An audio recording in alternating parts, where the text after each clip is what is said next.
Hi all, this is Williams. I hope many of you would have attended the YouTube live session on group discussion part 1 on Saturday, that is 8th August in the morning at 9:30, and I believe a larger chunk of people would be again waiting for the summary video which I generally put up the next day. So here we would skim through all the topics in a very short video of around 10 minutes. So we would start directly.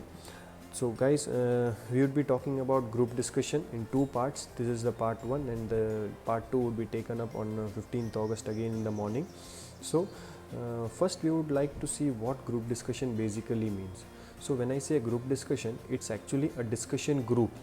Okay, so a discussion group means it's a group of individuals who typically share some similar interest and who gather either formally or informally to discuss some ideas, might be solve some problems or make comments on some particular issues. It can also be defined as a discussion involving a number of people who are connected by some shared activity, might be of some office, some organization, some college, XYZ, whatever it is, or it might be some common interest that we are talking of, okay, or some particular quality. Okay, so this group discussion means a group of people coming together on a same platform. It can be formally or informally, but the most important word I would like to focus here or highlight here is discuss. They are coming here to discuss something. Okay, you will come to know why I am emphasizing the word discuss when we will be taking the next slide. Okay, so the best example is campus placement, because that's the most relevant one, and that's basically why we are here, why we are preparing for this group discussion. Okay, along with that, various professional discussions in organizations, problems solving, problem debottlenecking of various issues in organizations, all these things are different examples or avenues where group discussion takes place. Okay, now the next thing that we are going to see is what is a debate. Now most of you guys will feel as to, when we are talking of group discussion, why we need to know what a debate is. Now guys, there is a very thin line of demarcation between a group discussion and a debate, and but the nature of both of these is totally different. So as a precautionary measure, you all need to understand what a group discussion is as well as what a debate is, just to ensure that in pursuit of going for a good group discussion, you don't start a debate, because campus placements don't want debate, they want pure formal group discussion. Okay, so when we say a debate, it's a process that involves again some formal discussion on a particular topic, but in a debate, opposing arguments are put forward. Okay, this word opposing arguments, that's important. Also put forward to argue for opposing viewpoints. So basically you can see the word argue, and you know, whenever there is an argument, obviously things might get slightly ugly. Okay, so debate, as I said, it's also a verb. So the meaning of the word debate is also to argue about. So it's very important to understand that debate is somewhere related to argument, whereas a group discussion is somewhere related to discussion. Okay, some examples of debate. I think many of you would have seen the famous reality show, that is Roadies, which is associated with Raghu and Ranvijay.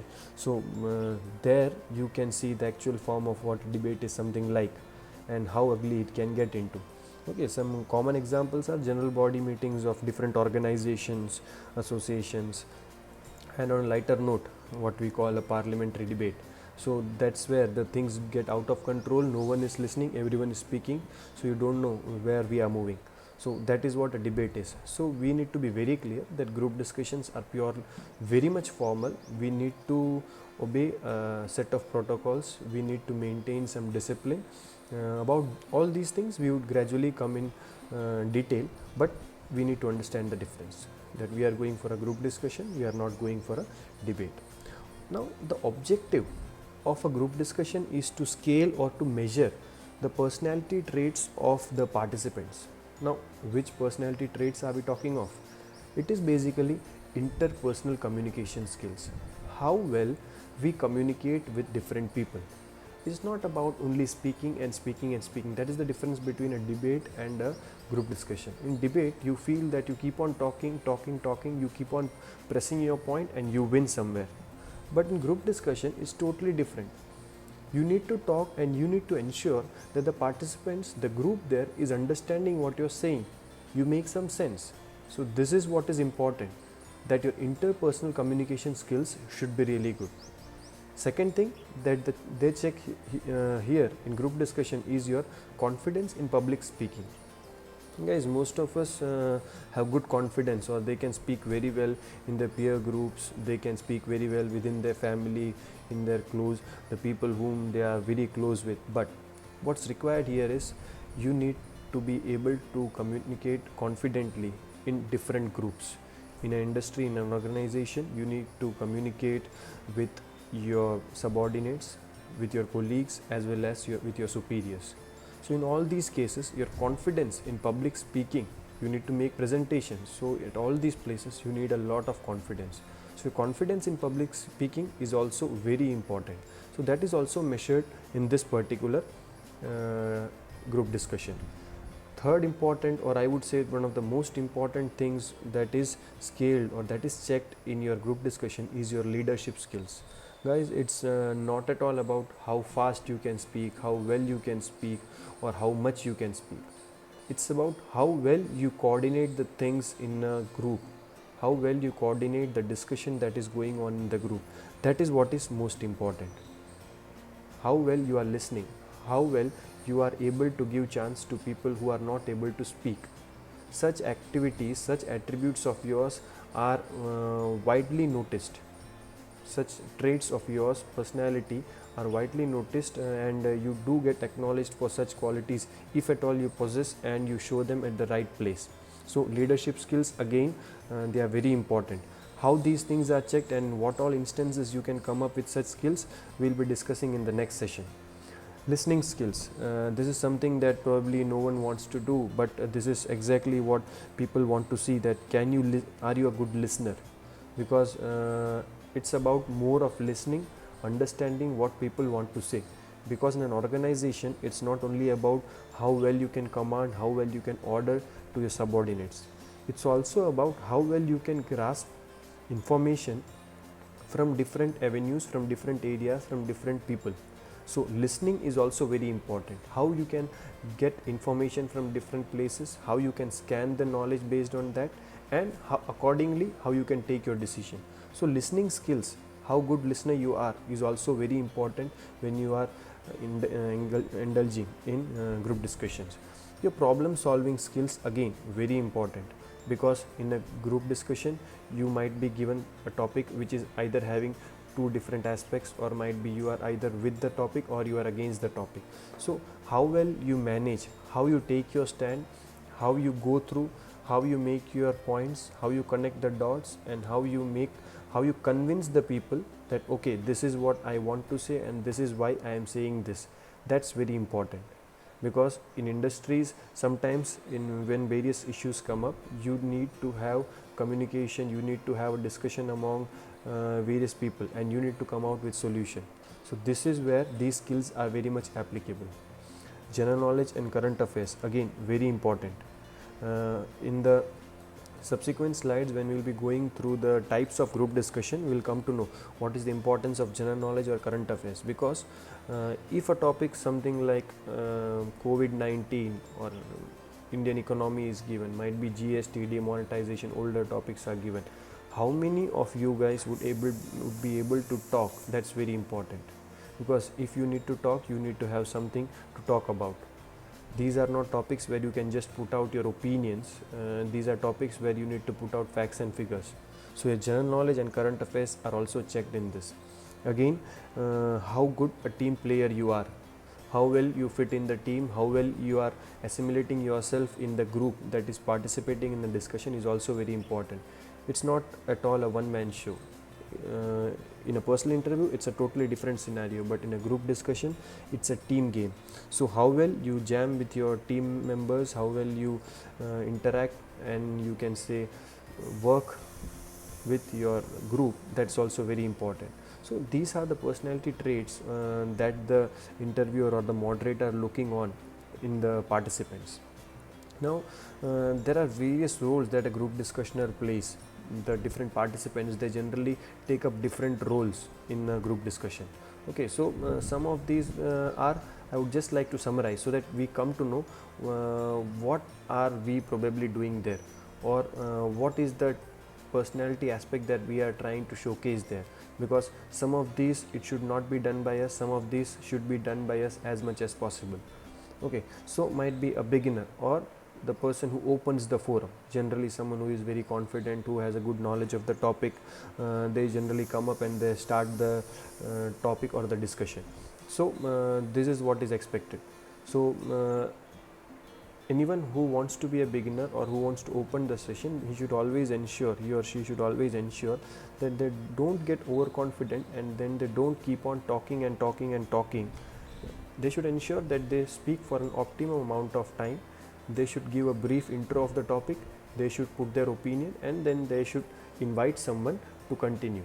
That would be the best possible way to start the session. Many people act like facilitators. They moderate or control the session. Sometimes if we are going away from the topic, if the arguments get slightly heated up, if many people start talking together and they are not listening, so some people try to facilitate. They try to calm down the things, they try to keep the decorum going. Some people are information seeker. They just keep on listening and listening and listening to all the guys, what all they are saying. They just keep on listening. Might be they don't have their own inputs to give, so they keep on listening. This will not actually help. You should be an information seeker, but at the end of the day, you need to say something so that people would come to know that you can also speak. Again, the totally opposite or anti of this is an information disseminator. He would just keep on keep on putting out different datas and facts and figures and talking and talking. He would put out his opinions, and for every point that the other guys put up, he would just keep on countering. So this is someone who tries to be very much bossy. So I would recommend, please don't be either an information seeker or an information disseminator. You should be an optimum mix of these two guys. Then there are some people who are might be called devil's advocate. That is, they won't speak much, they won't have very much things to speak, or might be they will not have many inputs of their own, but they would be very good in putting up some counter arguments, or you can say some constructive objections. That is, when someone is speaking well enough and they might make some point which is loose and which is not very sure, they would jump in and they would say that, oh, I am sorry, but I don't think this thing that you have mentioned is correct, because if this is so, it cannot be, and then they start their discussion entirely from there.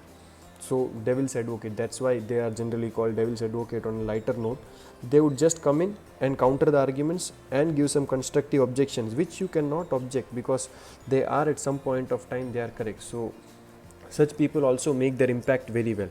Some people are prioritizer. They keep the discussion on track. They ensure that the topic is adamant, the people are moving around the topic, they don't go away from the topic and might be start discussions of their own. So might be prioritizer and facilitator are somewhat very close to each other.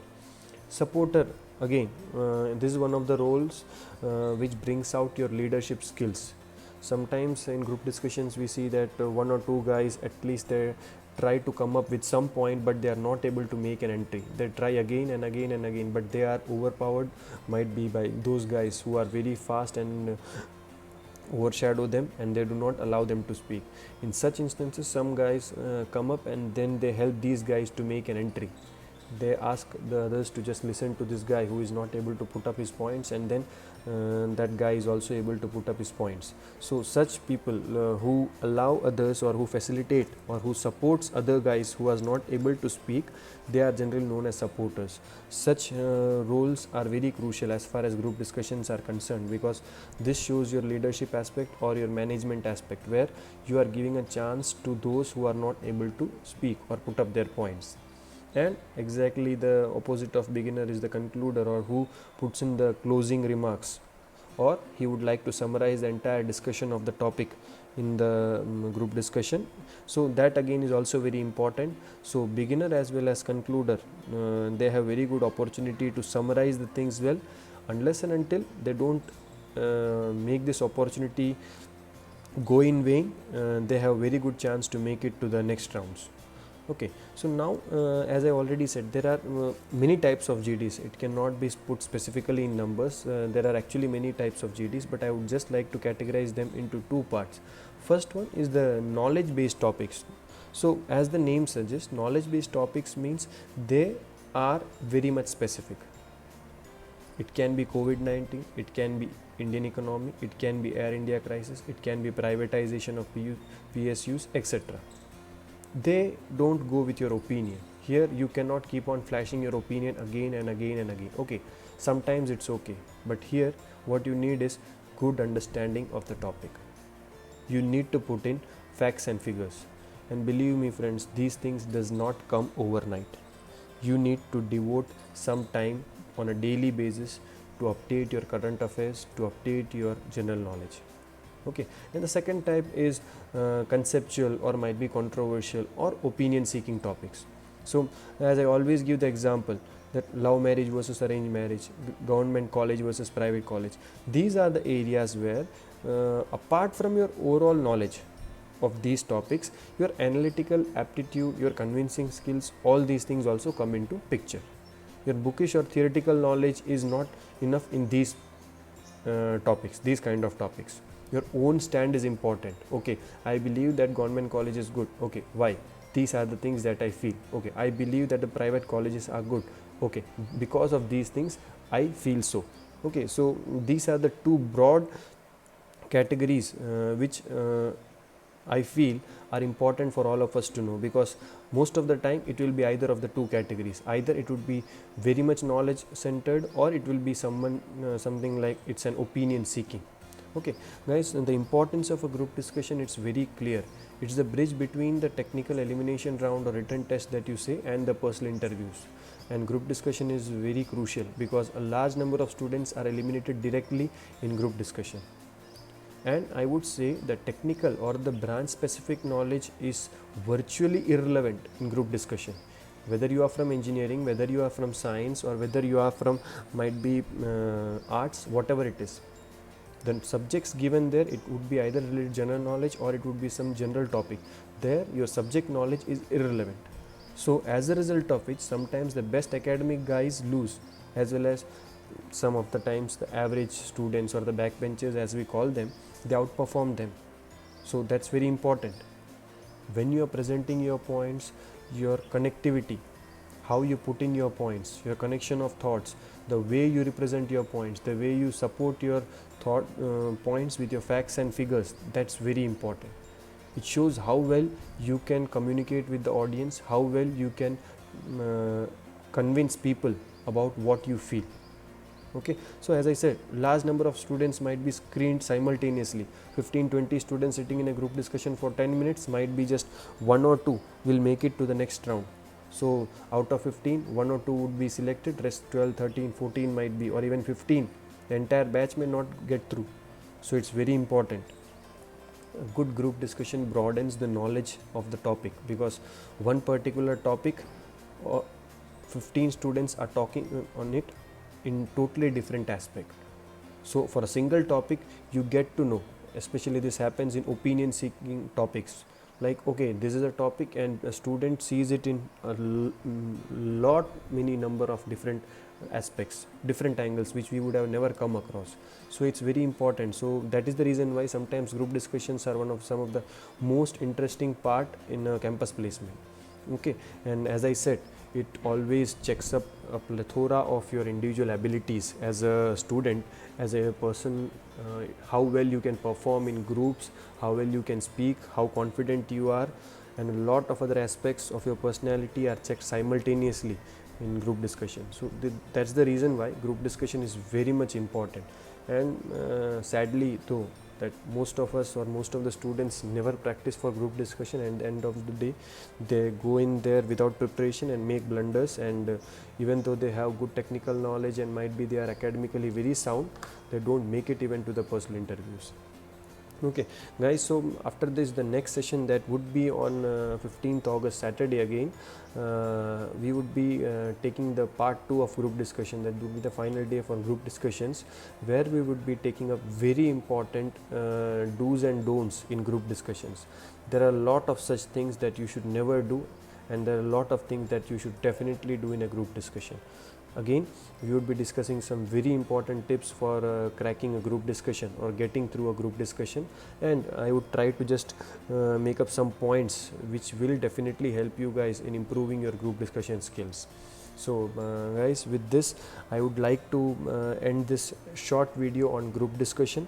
I hope you all would go through this, and in case if you are having any doubts in this, please go to the YouTube live session where you are having the entire live session on my page, and for any more details you can always get back to the comments.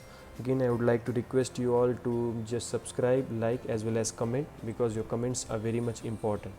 Thank you all. See you all next Saturday.